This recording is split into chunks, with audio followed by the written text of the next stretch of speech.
Hello and welcome to another episode of the Small YouTuber podcast. As always, the link to apply yourself is down in the description if you are yourself a small YouTuber. Today I am joined by Matt from the channel MK Studios. He has about 150 subscribers on his channel and also was involved in the making of Mrs. Rellik back last year for the short film thing at the home BFI Film Academy. So, Matt, welcome to the show.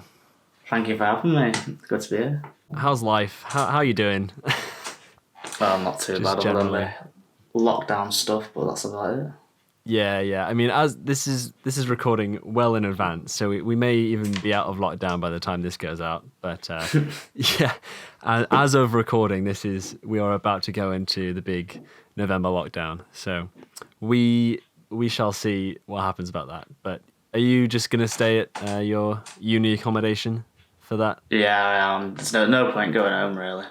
Fair enough. So, tell us a bit about yourself, your channel, and what you do on your channel. Well, mainly it used to be about urban exploration and abandoned buildings and all that stuff, climbing mountains, but recently I've just started throwing all of my uni stuff on there because I can't really go out and do anything at the moment because of lockdown, and I don't want to risk my life going to somewhere and potentially getting ill. But I am getting back into it, so hopefully in the next couple of months I'll be back rolling again. All right, cool. So you've got more things down the pipeline. Yes, possibly I do. Post lockdown. Have you got like pre-recorded stuff that you just need to edit? I do. I have that video which I still need to do because yes, yeah, you went to... I'm transitioning to DaVinci at the moment, so I want to edit it on there as well, and then just to get used to it. I see. So you've been using Premiere, or you've been using Premiere, something? yeah. Okay. But obviously my university course requires DaVinci, so I thought I'd edit it on that and obviously see what happens. So why DaVinci? They say it's like a professional grade production editor, and things like the Marvel movies are edited on it. It's free and all that, and it's actually pretty good. It's very so you're using the free version rather than the pro version? Are. Right, okay, that's interesting. expensive, that. Yeah, the pro one isn't cheap. It is as far as I'm aware, it's a one-time payment rather than like a subscription thing like the Adobe Cloud. So it's still, in the long run, is cheaper. But I mean, it is supposed to be better than Premiere Pro for color grading. So that's a big selling point of it. Do you prefer DaVinci to Premiere?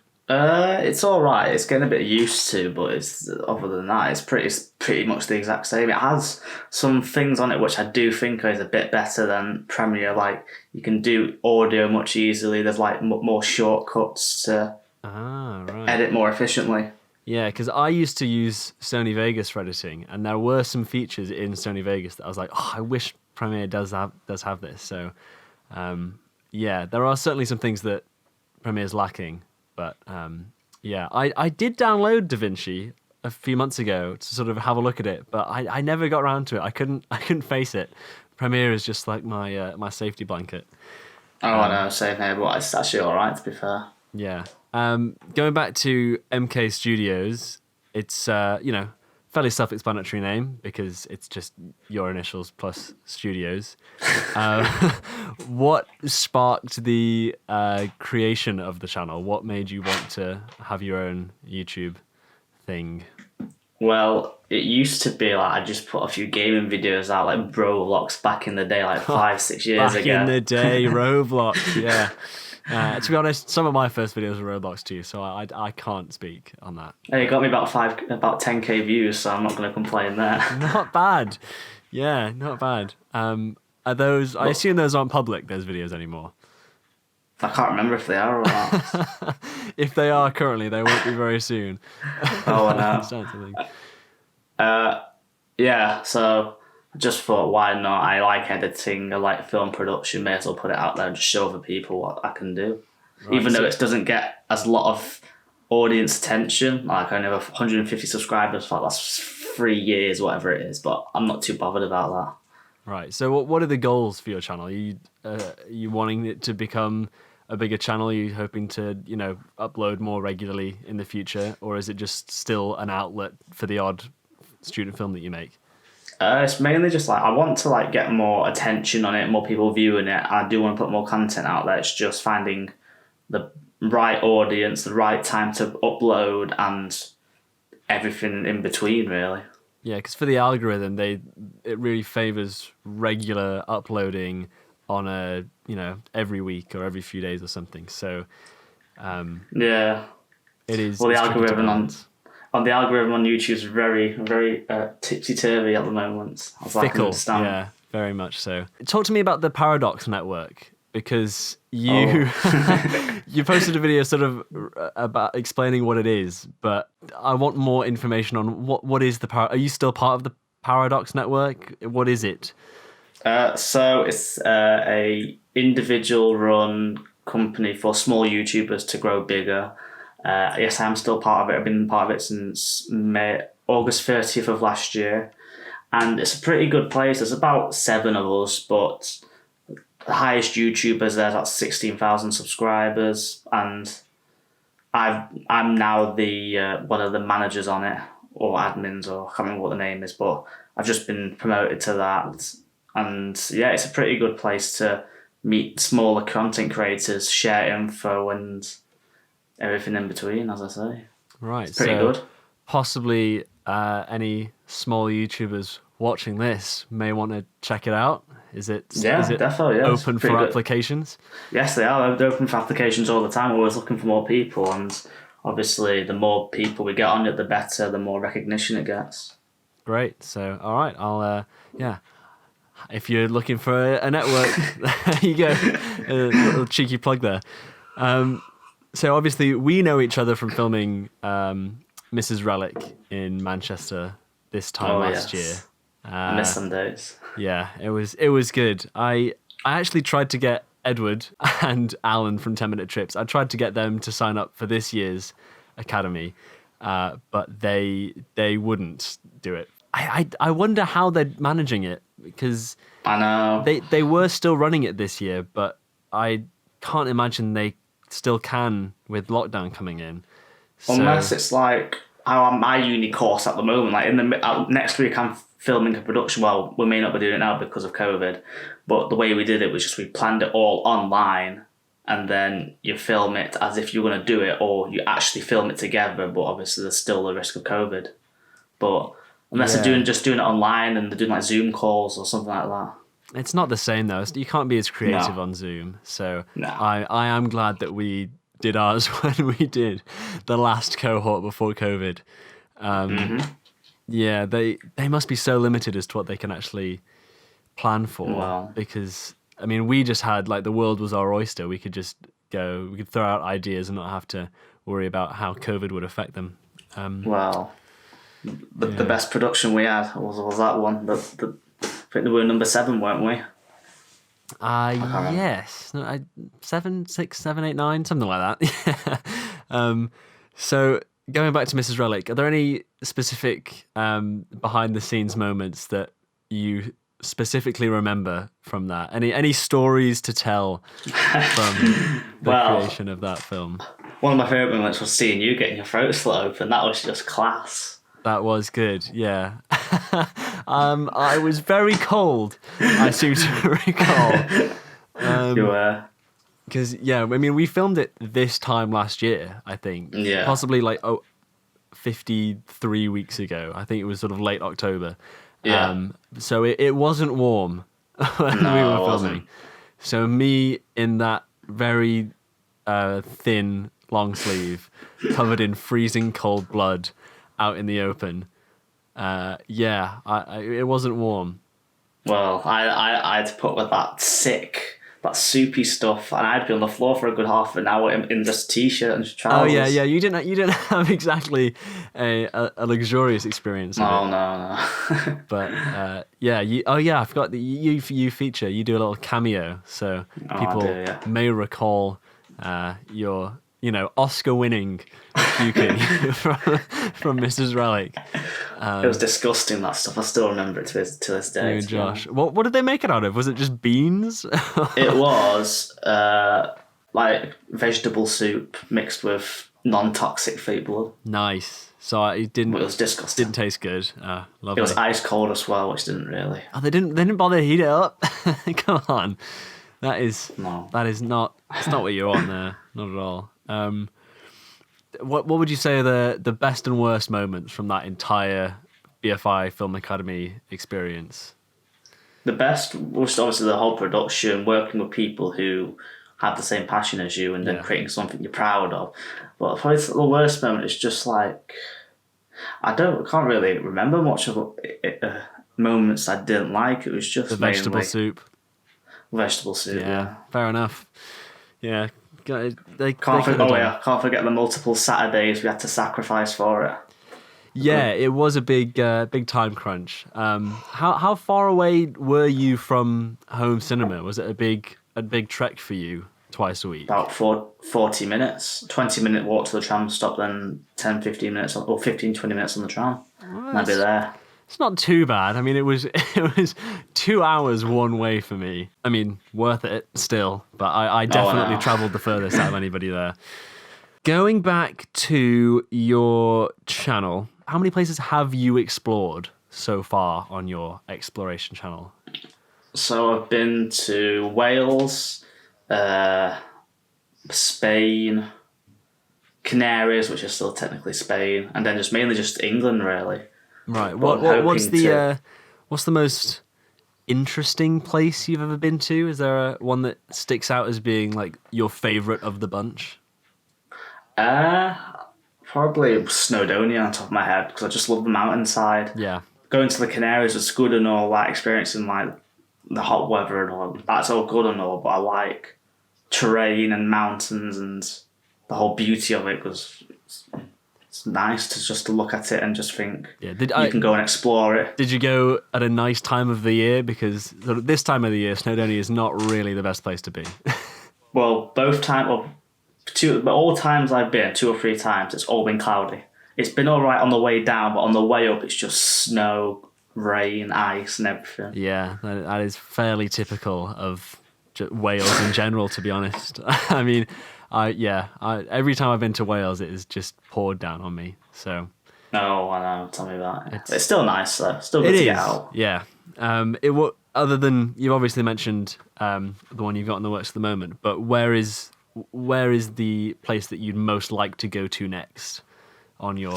I'd like to go to, relating back to mountainslides, I'd like to go to Innsbruck in the Vienna. Yeah, Innsbruck and mountainous areas, because obviously they're taller and I want to go further and see what else there is. Yeah, definitely. Have you considered getting a drone to fly around and get some lovely shots? My dad has one of the cheap ones with like the really shocking camera on the front of it, which I have took up a few times, but on a windy day it doesn't really work well. Yeah, the mountains do tend to be windy, so... No, I know. But I am thinking about investing in one. Yeah. It's just finding the right one at the right price. Yeah, well... And one won't crash. Well, you don't want to crash it, because if you spend too much on it and then you crash it, it is, quite devastating. I mean, I've got the DJI Spark, which you can probably pick up secondhand for not a huge amount of money, because they are quite a few years old at this point, and they do surprisingly well in the wind. So I'd recommend that one. Is that the one you used in your water poem video with the drone? Oh yes, a very good shots. I like that. Yeah, it's got a great camera on it. For it doesn't do 4K, but the 1080p feed is lovely. And yeah, definitely. They've updated it since. Like, they came out with the Mavic Mini, and they've come out with the Mavic Air, which are more expensive and do 4K and have more frames per second. But you don't really need that, and you don't necessarily want to be spending $1,000 on a drone necessarily, because they can be a little temperamental. Oh, definitely. I agree with that. Yeah. So I made an exploration video fairly recently of going into this abandoned house over the Halloween. I watched that last night. Yeah, what did you think? As an exploration expert, I want your feedback on how we did. I thought it was really good, but I thought, how do you know what house belonged to that key and did you not get worried about someone walking in saying, "Why are you doing what you did in my house?" That's great that you say that, because that means that it was convincing. I didn't know how many people would believe it, but no, I mean the whole key thing, absolute complete ruse. Sorry to burst your bubble. Oh. My parents own that house, and they were in the process of doing it up for some for some new tenants. And I was like, oh, before you make it look nice, let's just go in with all the cobwebs and make it look creepy and abandoned. And they were like, okay, yeah, do your thing. So, yeah, it wasn't actually a random house. And the keys that we found in the crossword video were not even the right keys. We just planted them there and made it a thing. Oh, right. So did you plant the keys on purpose in that crossword video? Correct, yeah. Just... I mean, it adds a little bit more... feasibility, I guess. It adds it's a running plot line between videos, so I thought it would add a little bit of believability to the video, and clearly it worked, because people in the comments were like, "Whoa, you can't be doing that." I was like, "No, it's all right. It was not necessarily real." Part of me was like, surely they own this house or something, but I just thought, surely not. Yeah. But well planned, fair enough. Thank you. I'm glad it worked. So, other than the fact that it was completely faked, how did we do? Yeah, it was pretty good, yeah. I watched the whole video, I enjoyed it, so... Great, glad to hear it. My brother said that he couldn't watch the whole thing because the ghost hunting app was too scary. Oh, I saw that. I saw that. I was just like, I don't really listen to them because it's just fake. I know. I mean, they're absolutely they just put ghosts in there and make them. But it was good for the video, I think, because Edward just riffed off it and it was quite funny. So speaking of the exploration community, is there a particularly big exploration community on YouTube? What is the community like? It's quite... It just depends. You've got different types of exploration and different type of YouTubers, but there's quite a lot of us. I don't particularly speak to any of them because obviously there's no way really to speak to them. There's not really people who really talk to you. But there's a few in my local area which I'm in contact with, and they explore abandoned buildings and all that. And I want to try and get on board with them. Like there's a pub like 10-minute walk from me. They managed to get in it, but every time I'm outside it, I'm like, how do I get in? And these people just recently got into it, so I kind of want to try and get into it. All right, so possibly a collab with these people down the line, or maybe. Well, we'll see. Okay. So do you watch other exploration channels? Are you a fan of any other big exploration channels out there, or do you just sort of make your videos and don't really watch anybody else's? I like exploring with Josh. He does pretty good videos. I don't know if you've seen him. No, can't say I'm. He explores like the Chernobyl ruins and abandoned buildings. That's quite good. Yeah, just some other small YouTube. It's up there. There's places to go. Oh no, yeah. How did he get permission to go to the? Did he go in the reactor? He didn't go in the reactor, but he was around it, and he had one of them meter things. Geiger captures. And as you put it, yeah, that's it. And as you put it to the ground, it goes to the red and all that. And I think he got permission from like someone he knows, but he had to be guided through it because obviously he can't wander off on his own because otherwise. Don't want to be doing that, no. No. Wow. Okay, that is the creme de la creme of places to go as far as exploration of abandoned places. Not something you necessarily want to do more than once, I'd say. No, definitely not. He's been there about 3 times, though. Oh, wow. So he's just a walking radioactive source then. Great. In a sense, yeah. Back to you. You're studying film production at Salford Uni, right? Yeah, I am, yeah. And so you want to go into film as a career? Yeah, I do. I want to go into either editing or more the production side, but I do like parts of the pre-production, but I just need to find where I feel comfortable in to carry it on for the rest of my life or however long. Right. So what is so you're still sort of working out your exact field of expertise? Yeah, like first year you get a taste of everything. It doesn't count towards your final grade, but then second year and third year you choose what you want to do.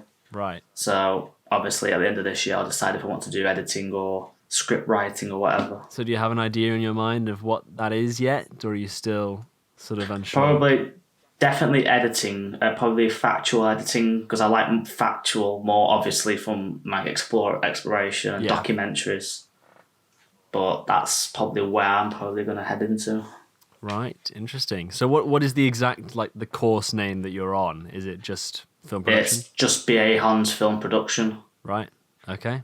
And is it a good course? Are there good people on the course?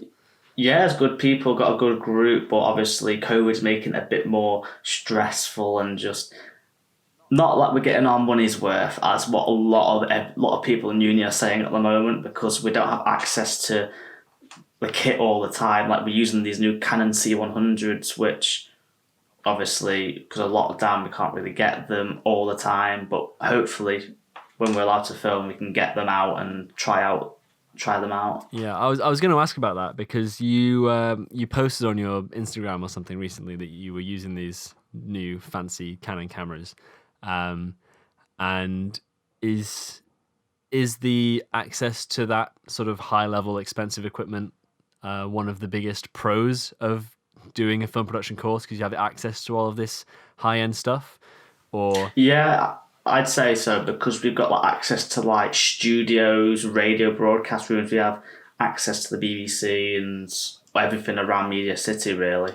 Yeah, that is. So it's not, because Salford is really right in the middle of everything there, isn't it? So, did you look at film courses down in London? Because that's really not really. I wasn't really interested, because like the accommodations prices are rocketed, astronomical. and yeah. Plus, I can have what I want down there up here, and it's much cheaper. Fair enough. Can't argue with that. What do you think of these Canon C100s? Are they like your dream camera? I wouldn't say they're my dream camera, to be honest. When I first saw them, I was just like, yeah, it's another camera. I like my DSLR, I'm not going to lie. But it is a good camera to use. It's got like filters on it. I'm starting to get used to it. I'm starting to like it more. But obviously, my course requires you to have to use that camera only. You're not allowed to use your own camera. Interesting. So you're sort of warming to the C100s, but is there like a dream camera of yours that you'd just love to own, or you'd love to operate, like a Red or a... I think the Blackmagics that we used with the BFI, I really like them cameras. They were good, yeah. The cinematic look that came out of those was just... Mwah. I mean, partly that was down to the amazing John's colour grading, which was just so good. Anything that you pointed those at looked cinematic, really. Defo. But yeah, what do you think of Red cameras? I've not too much gone into them or seen them, but they do look good. But I just like Blackmagics and Canons, to be honest. I'm not too bothered going into Red, because otherwise there'll be too much choice. Yeah, I don't know what I'll be able to settle on. They do have a lot of different cameras, Red do. Have you thought about getting, or maybe potentially using one day, the Blackmagic sort of pocket cine camera? They've come out with the 4K and the 6K ones, and those are sort of DSLR sized, but they have all the features kind of a Red. They've got the really great dynamic range, and they've got that high bit rate and quality.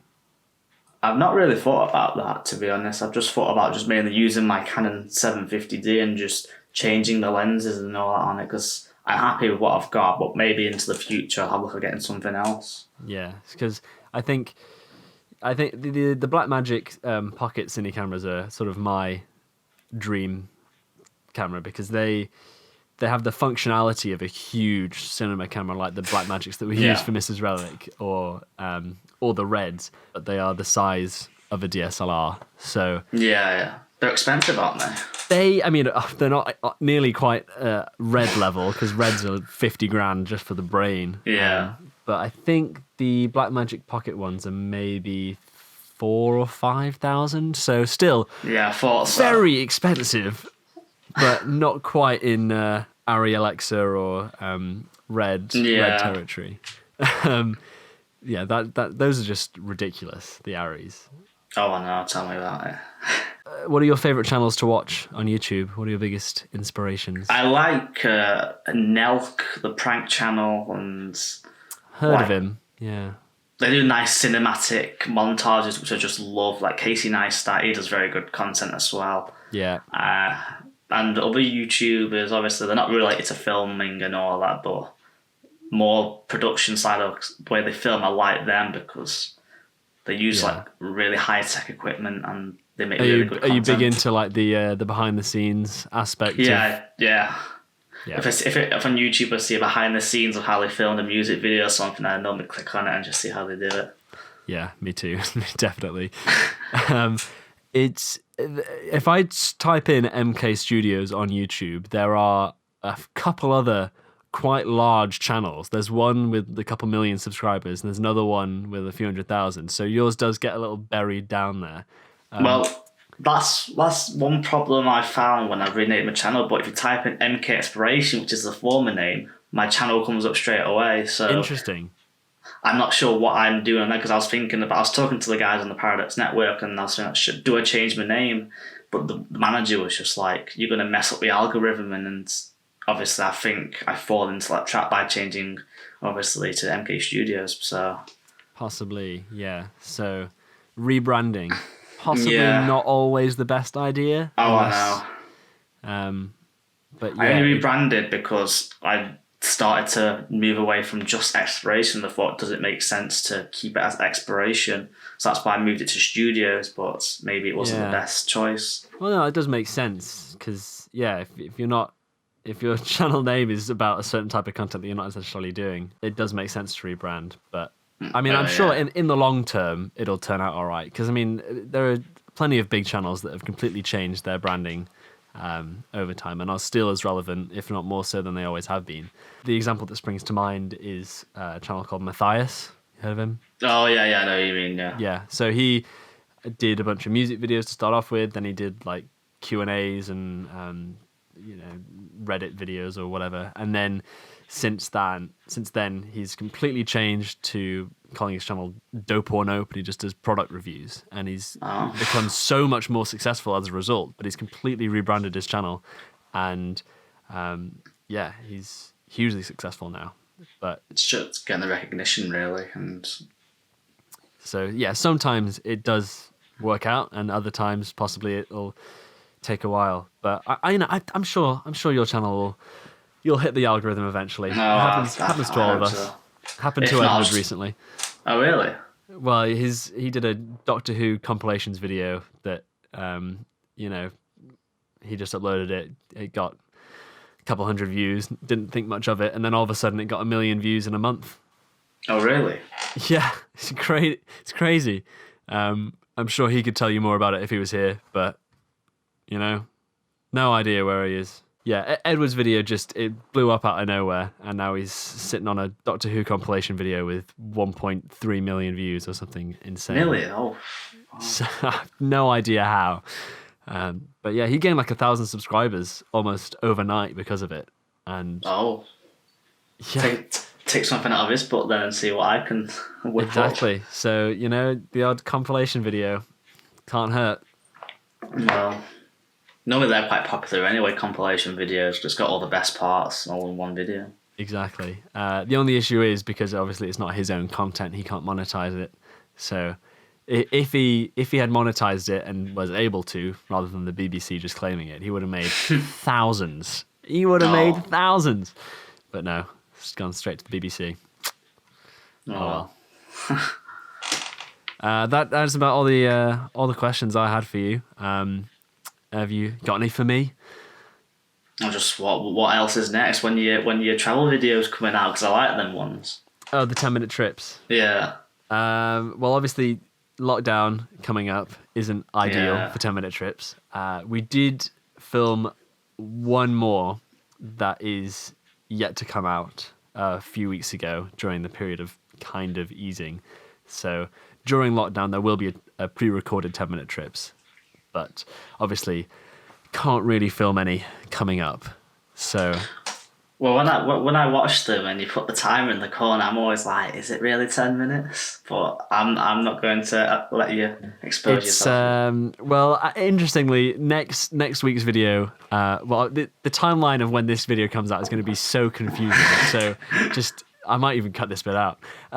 But next week's video is a small YouTuber podcast with Alan from the Culture Circus, who obviously I do the 10-minute trips videos with.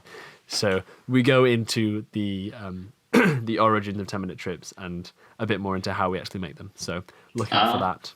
Oh, I'll definitely watch that. Yeah, when that comes out. So we've got that. That is 10-minute trips related, and then we've got another episode coming out, and another 10-minute trips related video also, but it's not a 10-minute trip and it's not a podcast. So I'll leave it there. But there's plenty of good stuff coming out with that. So keep your eyes peeled. Oh, definitely. I look forward to that then. All right. Well, that's everything I had to say. That's everything. Same here, yeah. Thank you very much, Matt, for being on here. Bit of a shorter podcast episode, but no harm in that. No. Thank you very much for watching. Those of you there's very few of you who watch all of these. Looking at the analytics of the first one, there's like 3% who watch the full thing. It's nothing. But for those of you who do, thank you very much. I've linked Matt's channel down in the description, so check that out if you're interested in what he's doing. More content on the way, it sounds like, from you. Definitely, yeah. Great stuff. And obviously, if you're interested in being a guest, the application form's in the description. You can do it. Open for anybody under 10,000 subscribers. So, we'd love to talk to you. Thanks again, Matt, and cheers. See you next Sunday.